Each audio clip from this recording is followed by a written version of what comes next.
The Pentagon has officially stated that it plans to significantly increase the production of missiles and military equipment in order to prepare for a possible armed conflict with China. The Pentagon has already signed corresponding contracts worth billions and billions of dollars with weapons manufacturers. And, as stated by the Pentagon, at least doubling the production of ammunition and missiles is part of the United States' efforts to strengthen its defense capabilities in the Asia-Pacific region. The military and defense contractors are considering the need for large-scale expansion of production capacities, modernization of factories, and strengthening of supply chains. In general, as they say, America is going fully onto a war footing. And as noted, the Pentagon is actively working with military contractors every day to arm the American army to the teeth as soon as possible, since China is signaling its readiness to go to war over Taiwan. My name is Alexander Alexipechi. Let's examine these questions about the American Army's rearmament and what is already publicly known. Some types of weapons will increase production by 2.5 times, some by 4 times. And it's obvious that Trump's team has decided to arm their own army as much as possible. But before we start this episode, I want to remind you that every day on this YouTube channel, several news and analytical stories about events around the world are released. So you stay updated on all the news. That's why I recommend you subscribe to this YouTube channel. Please like and leave a detailed comment under the video because it really helps promote the episodes on YouTube. I would be grateful to you for that. So, as the Wall Street Journal writes, the Pentagon, concerned about the low stockpiles of weapons that the United States might have in the event of a potential future conflict with China, is urging its missile suppliers to double or even quadruple their production rates as soon as possible. It is noted that Pentagon officials held a whole series of meetings with representatives of several American missile manufacturers. The United States Department of Defense invited leading missile suppliers to a roundtable at the Pentagon in June to kick off industry initiatives. At the meeting, which was attended by United States Defense Ministers Pete Hegseth and General Dan Kane, who are the chairman of the Joint Chiefs of Staff, leaders of several weapons manufacturers also participated. There were also new market participants such as Anduril Industries, as well as several suppliers of important components like rocket fuel, batteries, and so on.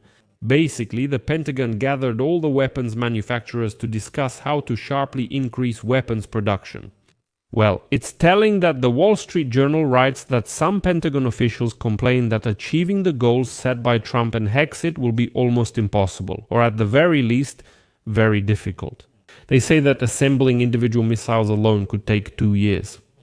Testing and certifying weapons from new suppliers, plus certifying them for safety and reliability acceptable for use by American servicemen, could take several more months and require hundreds of millions of dollars for all of this. There are also questions about the resources needed to speed up production. Here, this one is big and beautiful. Donald Trump's bill, signed in July, provides an additional $25 billion in ammunition funding over 5 years. That's $5 billion annually. But analysts say that achieving the Pentagon's ambitious goals will require tens or even hundreds of billions more. They say companies won't build new production lines until they see real money, until they see $5 billion a year. Nevertheless, defense contractors like Lockheed Martin and Raytheon have said they believe in the Trump administration's ambitions. That's why they've already increased their staff, expanded production facilities, and significantly increased their spare parts inventory, basically buying up everything available on the market.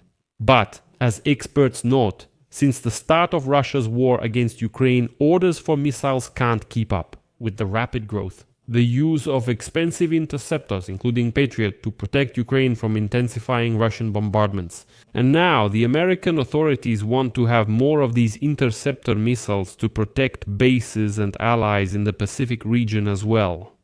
According to sources, the new Pentagon Council for Accelerating Production is focused on 12 types of weapons that the Pentagon wants to have available in case of a potential conflict with China.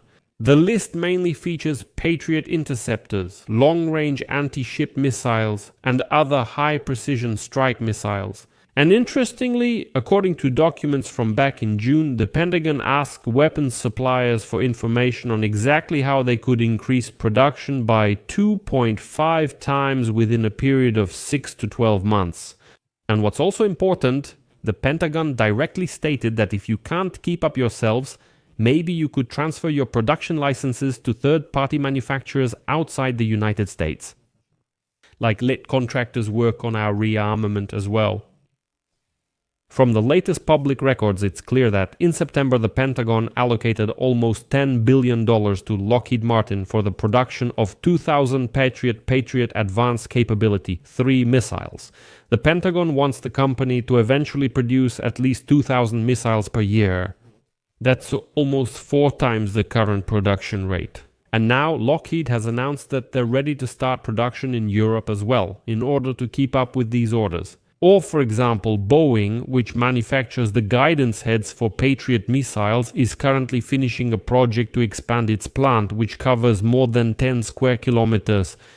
These news items match the ones I mentioned yesterday. I won't dwell on these for long. I recommend you go to the channel and watch yesterday's episode. Well, I'll explain briefly. The Russian Federation is helping China prepare for an attack on Taiwan. We're talking about the sale of military equipment and large-scale exercises by Chinese airborne troops. In particular, Russia is using its combat experience to train Chinese airborne units and teach them how to airdrop armored vehicles. In the future war for Taiwan, Moscow's supply of oil, gas, and other natural resources, along with its large defense industry, could become a strategic reserve for China. In addition, Russia is actively transferring military equipment to China, specifically for landing operations on the island, and veterans are training the Chinese in these maneuvers. You can find more details in a previous episode, so check it out. As for the United States of America, we are seeing a trend toward a significant and sharp increase in production, primarily of missiles and ammunition. Therefore, we can say that America is moving on to those very military tracks. I'll leave it at that for now. Share your opinions and conclusions in the comments below this episode. Subscribe to the channel, hit the bell, and don't forget to like. That's all for now. Take care of yourselves. Goodbye, everyone. Goodbye, everyone.